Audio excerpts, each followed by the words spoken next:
Not so long ago, we missed the opportunity of working on a very interesting project just because we couldn't align on the vision of the developer. Now, for context, what they wanted us to do then was to help in planning a mini estate, but specifically to embody the essence of a 5 minute city. An estate that has everything in it so that residents would not have to worry or go out of the estate. And even though we understood what the developer wanted, we couldn't align on the fact that our property was too small for that kind of goal. That was also one of those cases where get distracted with names and forget what they really mean or what they really stand for.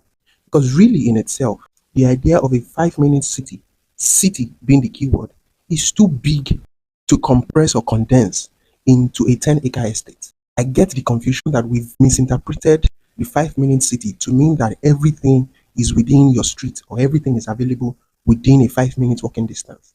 And this is why we've seen schools within estates that are not at par with global education standards and even facilities that are poorly constructed just because it's a checklist.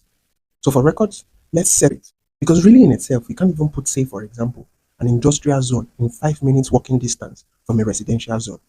The 5 minute city just means we have a city that has all its parts independent but functional in themselves, but nonetheless connected with a transportation and access network that enables all these different parts reachable within 5 minutes of personal effort.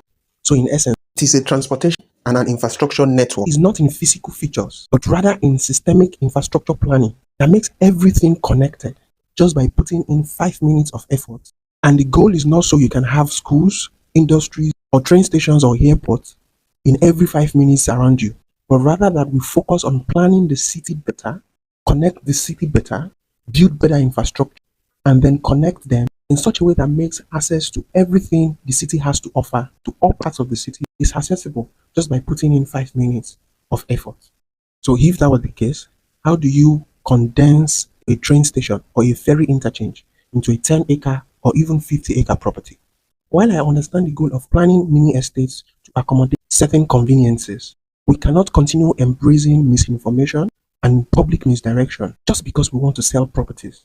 And this was the argument that while the idea of condensing and putting everything within mini estates achieves convenience and also puts money in our pockets, the long lasting effect is that it sets back our city planning and zoning policies. So I hope this helps us put things in better perspective. That the idea of a 5 minute city is not that everything in the city is 5 minutes away, but rather that access to everything, connection to everything is within 5 minutes reach. I hope this helps.